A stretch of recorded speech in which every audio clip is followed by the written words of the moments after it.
business opportunity. You ada bawa berapa kawan baru? You ada kawan baru join meeting tak? Okay? You ada berapa orang beli best punya tiket? Akan datang kita punya bulan 3 kita ada berapa kawan ambassador? 4 kawan ambassador. Dan kali pertama kita ada 4 kawan ambassador sama-sama, bukan tak? You mau bawa berapa orang? You beli berapa tiket? Yang saya boleh daripada silver break satu silver producer pergi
Betul tak? So satu hari dia balik, dia tak happy, dia cakap, "Mak, orang lain punya mak semua tolong anak kemas itu bag. Kenapa saya punya mak tak ada tolong saya kemaskan saya punya bag?" Saya cakap, "Itu bag, you punya bag ke saya punya bag?" Dia cakap, "Saya punya bag." Saya cakap, "Itu belajar, you belajar ke saya belajar?" Dia cakap, "Saya belajar." "So kenapa you punya bag saya kena tolong kemas?" Dia cakap, "Tapi itu orang lain punya mak. Bagus, tolong kemas." Saya cakap, "Tukang mak lo." Saya nak cerita sikit dekat sini. Okay, bila masa semua keluarga ada sendiri punya culture ajar anak. Kita semua culture tak sama kan? Betul tak? Kita punya studio MC adalah the best I see in all the platform. Saya bukan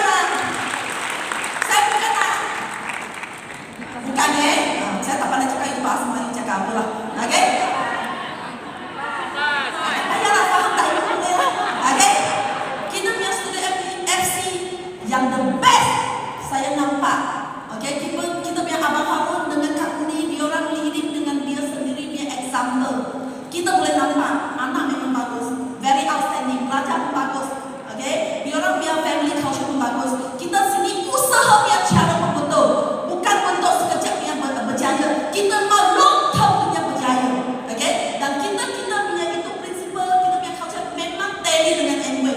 Amway kenapa boleh jadi the best company in the world?